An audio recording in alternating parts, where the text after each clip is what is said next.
코로나로 인해서 우리가 자꾸 온라인으로 예배 드렸다가 또 다시 오프라인으로 우리가 함께 교회 나와서 예배 드렸다가 이래서 청년들도 정말 정신없고 어른들 성도님들도 정말 헷갈리는 것 같아요. 토요일 금요일 되면 저한테 이제 사무실에 있으면 몇몇 전화가 와요. 오늘 예배 드린 이번 주 교회로 예배 드리나요? 온라인으로 예배 드리나요? 이렇게 굉장히 정신없고 그런 것 같아요. 또 이거는 또 온라인으로 할지 오프라인으로 할지 이런 결정을 하시는 담임 목사님들과 장로님들도 굉장히 예민하고 신경을 많이 쓰고 있는, 정말 전에는 작년까지만 해도 전혀 고민하지 않아도 될 문제들에 대해서 우리가 되게 많이 고민을 하고 신경을 쓰고 있습니다. 그런데 이런 상황 속에서도 우리는요, 예수 그리스도에 대한 우리의 신앙만큼은 흔들리지 않고 확고해야 돼요. 왜냐하면 교회 나와서 온라인으로 예배드리고 오프라인으로 예배드리고 그런 게 중요한 게 아니라고 했죠. 중요한 게 뭡니까? 우리의 신앙입니다. 신앙이 흔들리면 우리의 삶이 또한 흔들리고 요동칠 수밖에 없기 때문에 예수 그리스도에 대한 신앙이 우리에게 있어서 가장 중요한 것이라고 이렇게 볼 수가 있습니다. 오늘 말씀에서 영혼의 닻이라는 단어가 나옵니다. 닻이라고 하면은 여러분 잘 아시죠? 뭐죠? 배가 한 곳에 머물러 있을 수 있게 내리는 걸 닻이라고 얘기하죠. 배가 한 군데 머물리지 않고 막 이렇게 요동치고 이리 갔다 저리 갔다 파도에 흔들리는 그런 것들을 멈출 수 있고 그 자리 한 곳에 머물러 있게 해주는 곳이 그 닻이라는 거예요. 어떻게 보면요, 우리 일종의 기준의 역할을 하는 거예요. 그 기준을 잡고 있으면 흔들리지 않을 수가 있다는 거죠.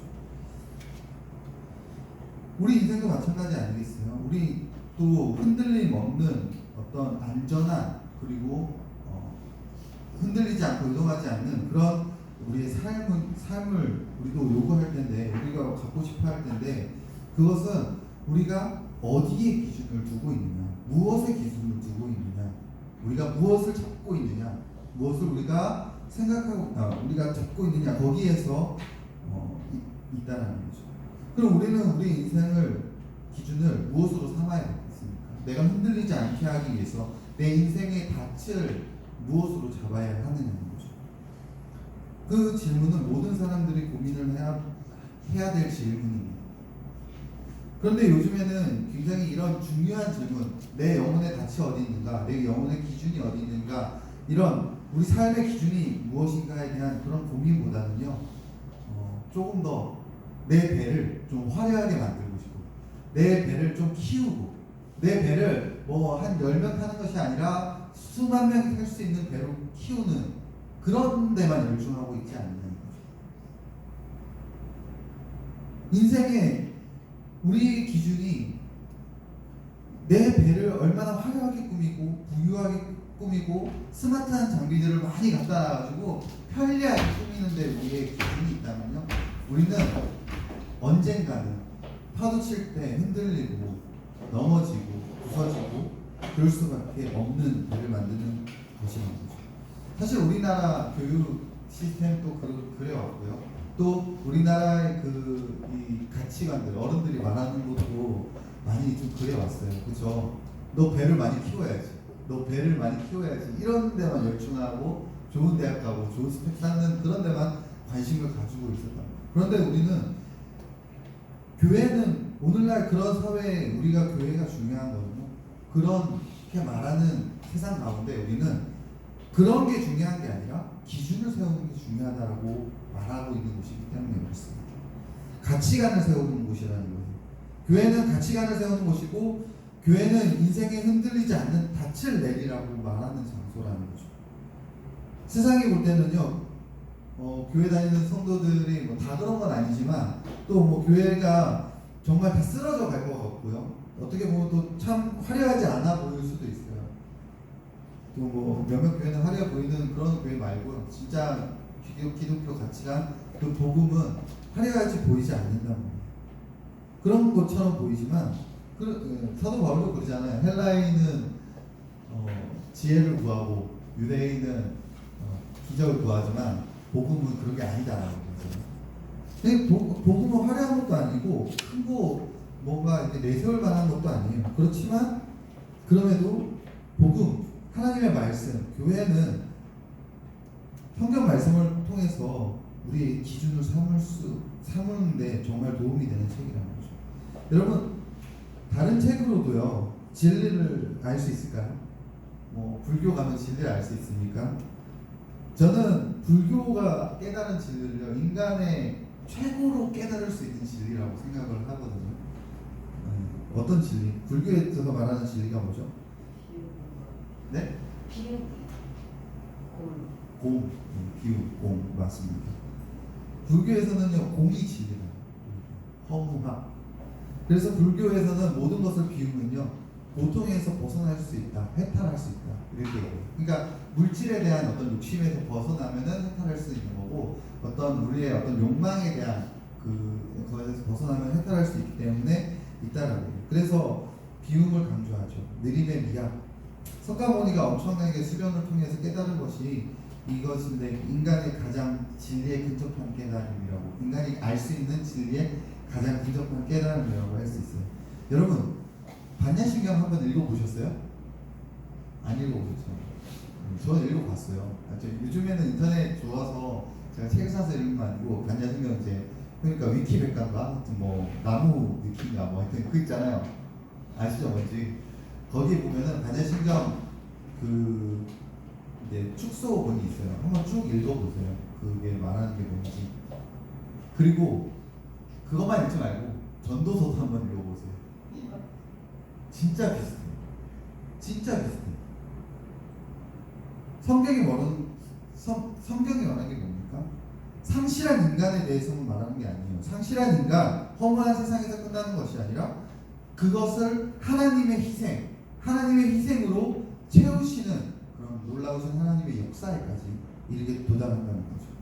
그래서 최고의 진리라고 할 수 있다는 거예요. 상실한 인간, 허무한 세상에 대한 깨달음은요, 인간의 수련을 통해서 어느 정도 할 수 있어요. 저는 석가모니 대단하고 생각하고, 불교에서 수련하시는 스님들 정말 대단하다고 생각해요. 그런 진리를 알고자 하는 열망이 있으니까. 저는 그렇게 못할 것 같기도 하고 막 이렇거든요. 하지만 그것을 깨닫는 게 중요한 게 아니라 그것을 통해서 채우시는 하나님의 어떤 지식과 수련으로는 알 수 없는 그런 하나님의 알려주시는 그 계시가 교회에는 있는 거고, 또 말씀에는 성경을 통해서 우리에게 말씀하고 계시는 거다. 아무튼 무슨 말을 하고 싶은 거냐면, 교회에서는 이런 성경을 배우고 연구하고 생각하는 것으로 우리의 기준을 삼을 수 있다면, 말씀을 통해서 우리의 기준을 삼을 수 있다면 그것보다 더 좋은 기준이 어디 있겠느냐. 오늘 말씀은 우리 인생의 기준, 영혼의 닷에 대해서 말씀을 하고 있습니다. 오늘 말씀을 통해서 우리가 어디에 도대체 기준을 세워야 되느냐, 도대체 영혼의 닷, 내 인생을 흔들리지 않게 해주는 영혼의 닷은 무엇인가에 대해서 한번 좀 생각해보고 고민해보고, 또 오늘 말씀을 여러분 마음에 새기고 한번 돌아가는 그런 귀중한 시간이 되기를 소망합니다. 오늘 말씀에서 보니까 우리 영혼의 기준, 우리 영혼의 닷에 대해 무엇인가에 대해서 말하는데 19절에서 이렇게 얘기하죠. 우리가 이 소망을 가지고 있는 것이 영혼의 닷이다. 이 소망을 가지고 있는 것이 영혼의 닷이다. 그러니까 영혼의 닷은요, 이 소망이라는 뜻이죠.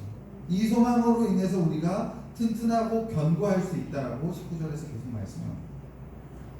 근데 18절에서 이 소망이 무슨 소망이냐라고 말씀을 하는데요, 이는 하나님이 거짓말할 수 없는 이 두 가지 변하지 못할 사실에 있다라고 얘기하죠. 두 가지 못할 사실이 뭡니까? 첫 번째는요, 하나님이 약속하셨다는 사실이에요. 하나님이 약속하셨다는 사실. 그게 이제 13절부터 나오는 아브라함과의 약속에 대한 얘기를 하면서 그 얘기를 하고 있는 겁니다. 하나님께서 약속하셨다는 사실은 우리가 확실히 아는 것이 첫 번째는, 그게 거기에 소망을 둬야 된다는 거예요. 구약 창세기 17장 말씀을 보면요, 하나님이 아브라함에게 약속하실 때 뭘로 약속하시냐면 자기의 전능하신 하나님이라는 이름을 걸고 약속하십니다. 그래서 오늘 말씀에서도 자기 이름을, 하나님께서 하나님의 이름을 가지고 말씀하셨다, 약속하셨다라고 얘기하죠. 그 언약, 하나님께서 자기 이름을 걸고 하신 그 언약을 받았고 그 증거가 바로 할례라는 거예요. 그리고 그 하나님께서 약속하셨던 건 언제 이루어집니까? 아브라함이 100세가 돼서 이삭을 낳았을 때 이루어지고, 그 이삭을 통해서 하나님께서 행하신 놀라운 일들이 결국에는 하나님의 약속에 의해서 이루 성취된 거라고 볼 수 있는 거죠. 여러분, 우리에게도 하나님께서 약속하셨어요. 어떤 약속을 하셨습니까? 여러분에게 하나님께서 무슨 약속을 하셨습니까? 무엇으로 약속을 보여주셨고 확증하셨습니까?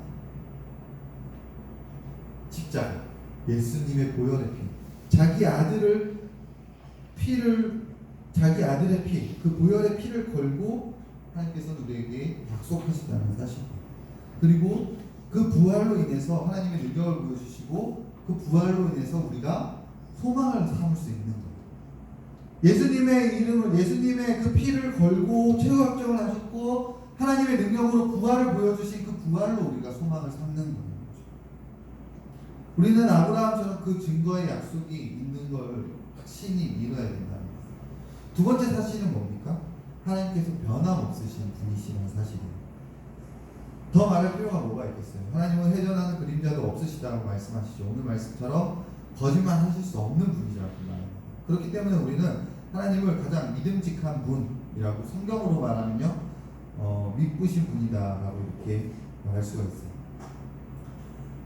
성경에서 말할 때 이 믿으시다라는 말은 영어로 신실하시다라는 뜻이기도 한데, 이제는 믿으신 분이다라고 이렇게 표현을 하고 우리가 고백을 합니다. 세상에서 많은 사람들이 믿음직할 수는 없지만, 모든 사람들이 믿음직할 수 없지만 유일하신 하나님만 믿음직하신 분이시라는 거예요.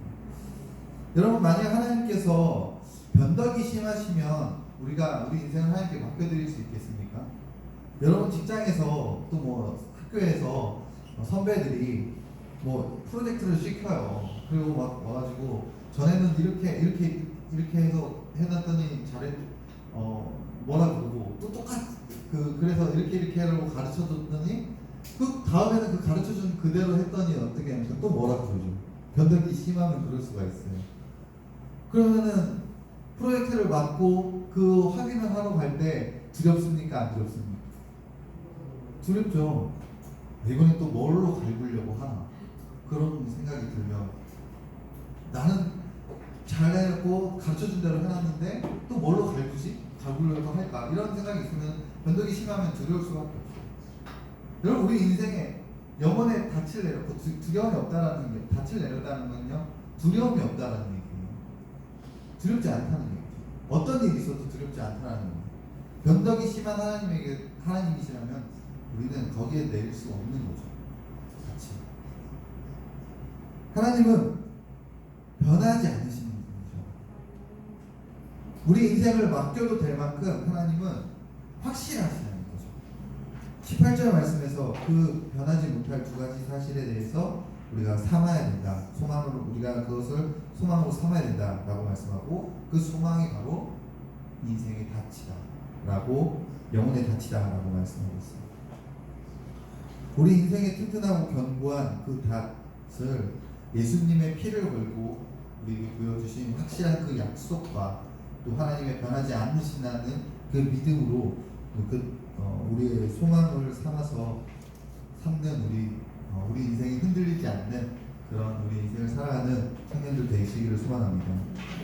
여러분, 이 두 가지 확실한 사실을 소망으로 삼고 닻을 내리는 사람들에게는 여러 가지 이익이 있겠죠. 그 중에서 오늘 말씀에서 두 가지 이익에 대해서 같이 볼 수가 있는데요. 첫 번째는 낙심하지 않게 한다는 거예요. 또 절망하지 않게 한다는 겁니다.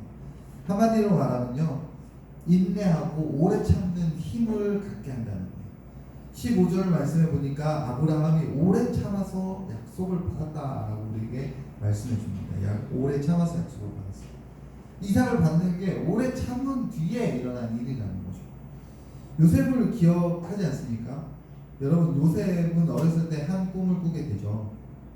이제 그 꿈이 이루어지는 데 있어서 바로 이루어집니까? 오히려 그 꿈을 꾸지 않았으면 요셉은 좀 편안한 삶, 야곱 밑에서 그 편안한 삶을 살았을지도 몰라요.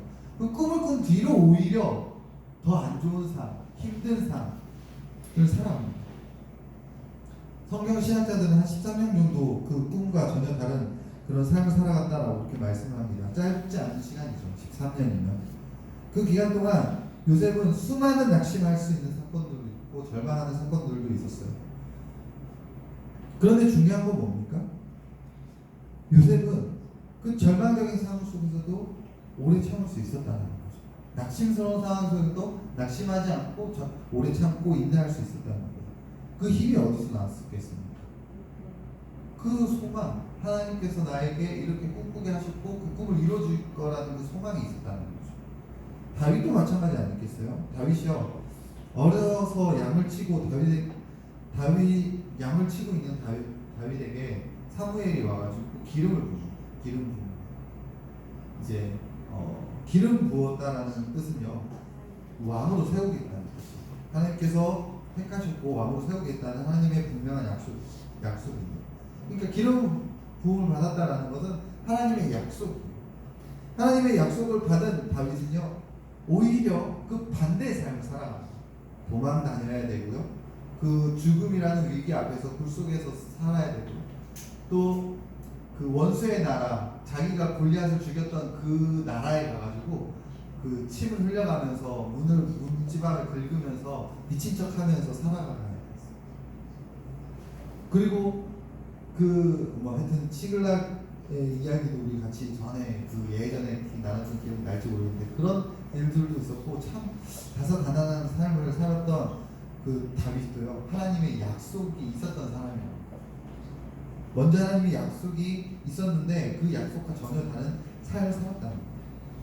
근데 시편 57편 4절에서 이렇게 다윗이 그 심정에 대해서 얘기합니다.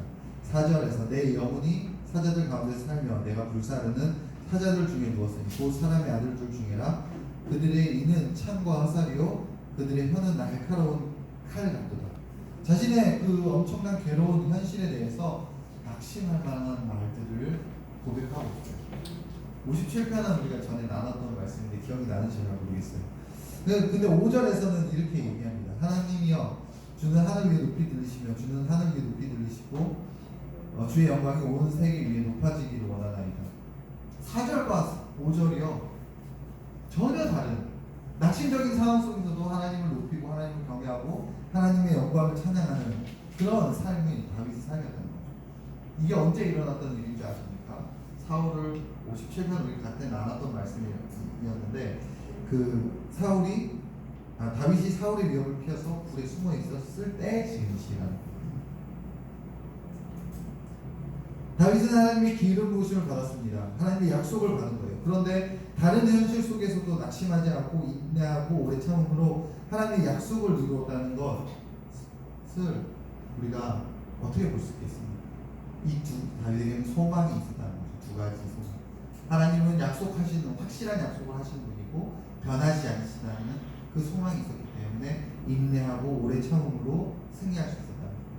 우리도 마찬가지 아니에요. 우리 삶도 마찬가지예요. 하나님께서 우리에게 약속하신 예수 그리스도의 피를 통해서 약속하신 그 약속과 또 하나님 변하지 않으신다는 그 믿음이 우리 삶에 있을 때, 그것으로 우리의 인생의 닻을 삼을 때, 영혼의 닻을 삼을 때 우리는 좀 인내할 수 있어요. 힘든 상황 속에서도 오래 참을 수 있는 힘이 우리에게 생기게 된다는 거죠. 오늘 우리가 이제 이 두 가지 소망을 가지고 인내하며 오래 참음으로 끝까지 승리하는 우리 청년들 되기를 소망합니다. 또 두 가지 확실한 사실은, 이 두 가지 확실한 사실을 소망으로 삼는 사람들에게는요, 안위함이 있다라고 말씀을 하고 있어요. 18절 말씀에서 이렇게 얘기하죠. 이는 하나님이 거짓말할 수 없는 이 두 가지 변하지 못하실 사실로 말미암아 앞에 있는 소망을 얻으려고 피난처를 찾는 우리에게 큰 안위를 받게 하려 합니다. 여러분, 이 안위라는 말을요, 이제 주석을 찾아보니까 헬라어 이렇게 찾아보니까요, 뜻을 이제 보면은 두 가지로 해석할 수 있어요. 위로와 용기라고. 안위가 위로와 용기. 사도행전 이제 4장 36절에서 바나바를 위로의 아들이라고 얘기하거든요. 그때 쓰였던 단어가 안위함이라는 거예요.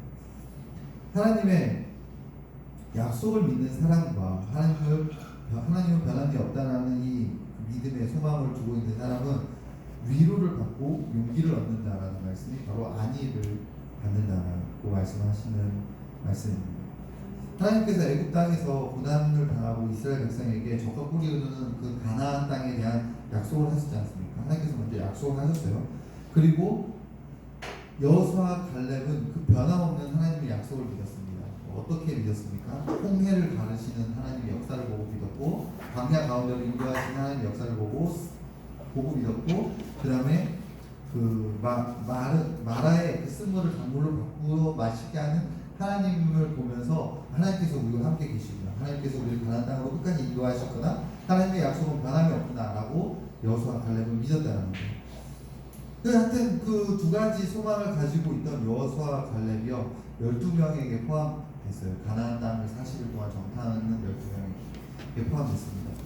그 여호수아와 갈렙 이외의 10명은요 이스라엘 백성들은 그 가나안 땅에 갔다 정탐하고 난 뒤에 보고하는 거를 우리는 사실상 정말 좋은 땅 맞다, 하나님께서 말씀하신 정말 좋은 땅 맞지만 그 땅은 우리가 사실상 점령할 수 없는 땅이다 라고 이렇게 못을 박아요. 그도 그럴 것이요. 열방이 말하는 대로 그 가나안 땅은요 그 당시 견고한 사업과 용맹한 장수들이 지키고 있는 땅이었습니다. 여러분 손자병법을 보면요 공성과 수성에 대해서 말합니다. 공성이 무슨 말인지 알죠? 성을 공격하는 거, 수성은 뭐죠? 성을 방어하는 거. 공성과 수성에 대해서 말할 때 공성할 때, 그러니까 성을 공격할 때, 우리나라 지금 우리 이제 공성전 이런 게 별로 없잖아요. 현대전에서는. 근데 예전에는 공성전이 중요했잖아요. 공성할 때는 수성하는 사람들의 공격력이 3배 이상 돼요 라고 이렇게 혼자병법에 나와 있다고 해요. 찾아보세요. 모르겠 하여튼 나와 있다고 저는 막 이렇게 해석을 했어요.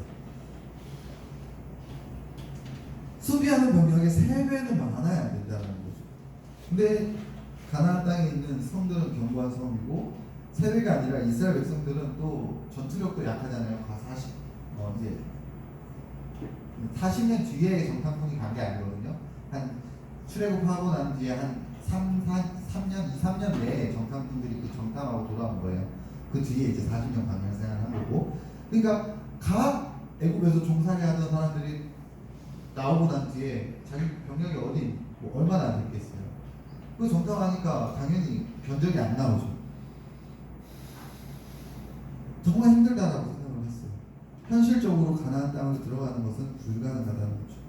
그런데 아까 말했듯이 하나님의 두 가지 사실의 소망을 준 사람 여호수아와 갈렙은 하나님의 약속, 우리를 가나안 땅으로 인도하여 주실 것이다라는 약속과 또 하나님께서 변함이 없으시다는 약속, 지금까지 우리를 인도하셨던 하나님께서 변함은 없으시다, 가나안 땅 주실 것이다 라는 그런 믿음이 된 그 두 가지 사실이 인해서 위로를 받고 안위함을 받습니다. 첫 번째 위로가 뭔지 아십니까? 그럼에도 불구하고 하나님께서 우리를 기뻐하십니다. 이게 민수기 14장에 나오는 말씀이에요. 그 여호수아와 갈렙이 이스라엘 백성들에게 말씀하는 거예요. 이스라엘 백성들 앞에서 그럼에도 불구하고 하나님께서 우리를 기뻐하시며 라고 이렇게 외칩니다. 그게 뭐예요? 여호수아와 갈렙이 하나님의 그 두 가지 사실로 인해서 위로받았다는 거예요. 그 다음에 말씀이 용기에 대한 말씀입니다. 무슨 말이냐면 여호수아와 갈렙이 이스라엘 백성들 앞에서 이렇게 얘기해요. 우리를 그 땅으로 인도하여 들으시고 그 땅을 우리에게 주신 것이다. 우리가 갖는 게 아니라는 거죠. 여호수아와 갈렙. 여호수아와 갈렙은 두 가지 사실로 인해서 하나님의 말씀을 통해서 약속과 그 다음에 변하지 않으시는 하나님이시라는 것을 통해서 위로를 받고 용기를 얻었다는 거예요. 안위함을 받았다라고 말할 수 있는 거죠. 그런가 하면 사도 바울도 마찬가지 아닙니까? 감옥에 있으면서도 두 가지 소망에 두어서 말합니다. 빌립보서 1장 20절인데요. 나의 간절한 기대와 소망을 따라, 나의 간절한 기대와 소망을 따라 아무 일에든지 부끄러워하지 아니하고 위로를 받는 말씀이죠. 그리고 지금도 전과 같이 온전히 담대하여 용기를 갖고 하는 말씀입니다.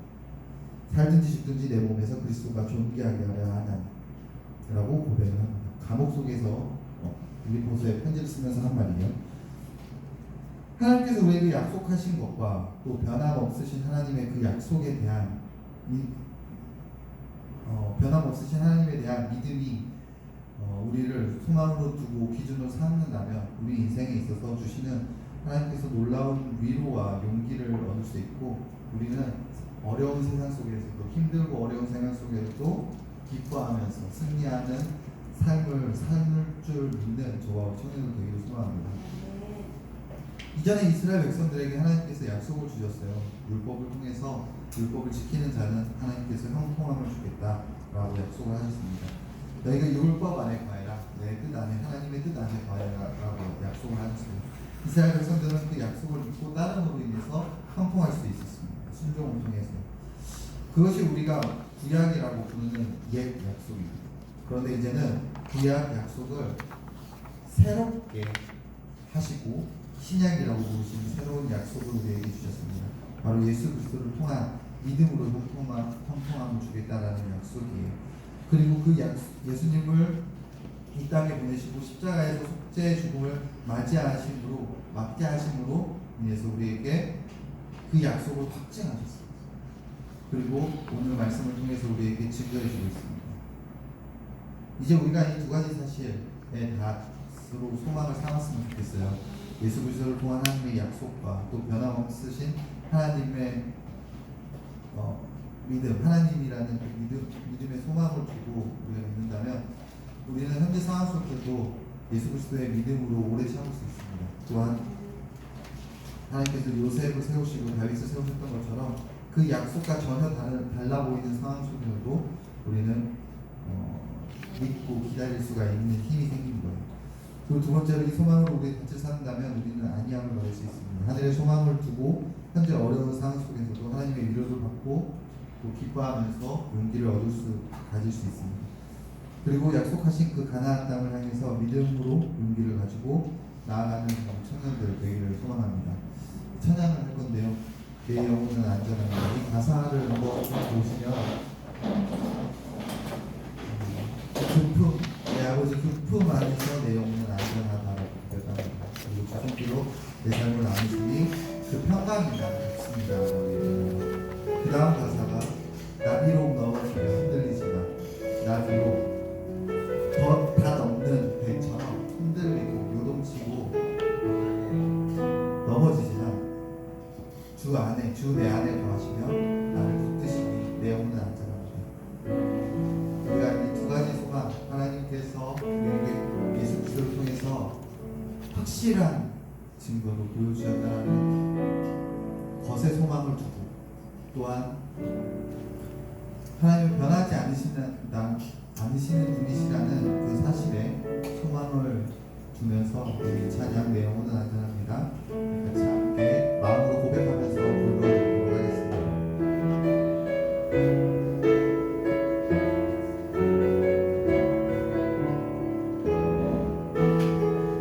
내 아버지 그 안에서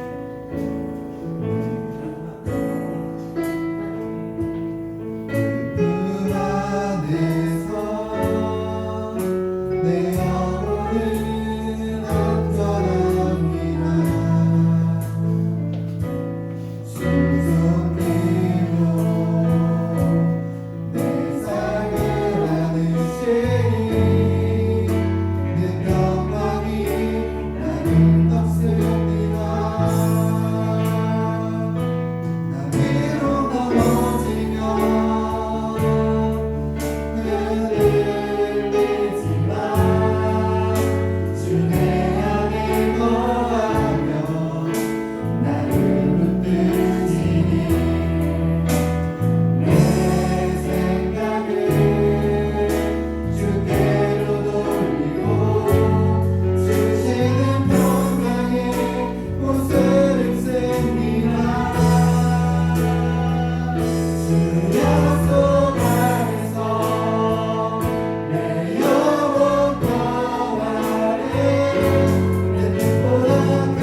내 영혼의 배를 화려하게 만드는 거, 편리하게 만드는 거, 또 크게 만드는 거, 많은 사람들이 볼 수 있게 만들고 많은 사람들이 화려하게 보일 수 있게 만드는 거, 그런 것으로 우리가 소망을 삼고 있다면 우리는 사실 흔들리고 넘어지는 상황 속에서 그냥 침몰되고 말지도 모를 만한 배입니다. 근데 혹시 내가 그걸로 그게 소망이다, 그게 내 희망이다 라고 삼고 있지 않는지 우리 모습을 좀 돌아보면서 이제 내가 어디에 소망을 삼아야 되는지, 오늘 말씀에서 말했던 두 가지 확실한 사실에 우리 소망을 삼고 살아갈 수 있게 해달라고 우리 기도했으면 좋겠어요. 그리고 우리가 기도할 때 그 기도를 통해서 하나님께서 내 영혼을 만져달라고, 내 영혼을 만져달라고. 여러분, 성령님께서 우리의 마음을 만져주지 않으면 우리 아무도 노력도 소용이 없는 거 아시죠? 성령님께서 우리 마음을 만져주셔야 돼요. 우리가 아무리 다짐하고 아무리 해도 아무리 노력해도 성령님께서 우리 마음을 바꿔주지 않으면 안 돼요. 그렇기 때문에 간절히 기도해요. 하나님, 내가 이제 예전에 우리가 삼고 있던 잘못된 소망이 아니라 하나님께서 우리에게 가르쳐주신 이 두 가지 사실에 소망을 삼을 수 있게 성령님 내 마음을 좀 변화시켜 달라고, 내 마음을 좀 변화시켜 주시고 이제 하나님으로부터 받는 안위함을 받을 수 있게 달라고. 하나님, 오늘 성령님께서 함께 해주셔서 그 소망으로 인해서 내가 인내하고 오래 참는 삶을 살아갈 수 있게 달라고. 평안함과 위로와 평안함을 얻는, 용기를 얻는 그런 안위함을 받는 우리 인생으로 살아달라고 하나님께 우리 간절하게 성령님 도와달라고 우리 간절하게 기도하도록 하겠습니다. 기도하겠습니다. 사랑하는 하나님 아버지, 우리 마음을 주관하게 해주시고 성령님께서 우리 마음을 인도해 주셔서 하나님 아버지, 정말 우리가 간절히 원하고 간절히 구하는 모든 것들이 하나님 아버지 주님 안에서 이루어지게 하소서. 하나님 아버지, 내 영혼이 하나님 아버지 말씀 앞에서 하나님의 주님의 확실한 정수 앞에서 예수 그리스도를 피로 삼아서 우리의 모든 그 확실한 약속으로 인해서 하나님 아버지 우리가 그 소망을 두고 이제 우리 영혼의 당신을 맡는 자리를 쓰도록 도와주옵소서. 하나님 아버지, 우리가 세상에서 잘못된 것들로 인해서 하나님 그것을 그리스도로 삼는 것이 아니라 하나님 아버지 그 앞에 있어서 하나님 아버지께서 원하시는 사랑하는 그 두 번째 핵심을 위해서 우리가 하나님 아버지 변하지 않는 하나님 놀라우신 그 약속에 하나님 아버지 사실에 우리 소망을 주시면서 우리 인생에 하나님 아버지 당신 삼는 자리를 도와주옵소서. 하나님 아버지 부족하고 연약하고 넘어질 수밖에 없지만 하나님 아버지 우리가 다른 것에 목표라서 살아가는 것이 아니라 하나님 아버지 두 가지 소망을 두고 이 어려운 상황 속에서도 이 신앙을 유지하기 힘든 상황 속에서도 하나님 아버지 정말 우리 신앙이 강하고 오히려 더 견고해지고 하나님 오래 참음으로 우리가 더 하나님 앞에 오래 참음으로 하나님 앞에 믿음을 지키고 하나님 아버지 정말 이 힘든 상황 속에서도 기뻐하는 용기를 얻으면서 하나님 아버지 우리의 신앙을 살아가는 그런 우리의 주님을 위해서 도우셔야 되는 그런 도와주시고 세상과 세상에서 우리를 인정하게 하시고 하나님은 세상의 그 위기 속에서도 우리의 담대함으로 하나님 신앙을 지켜 하나님 아버지께서 주신 그 신앙으로 하나님 아버지 도와주시고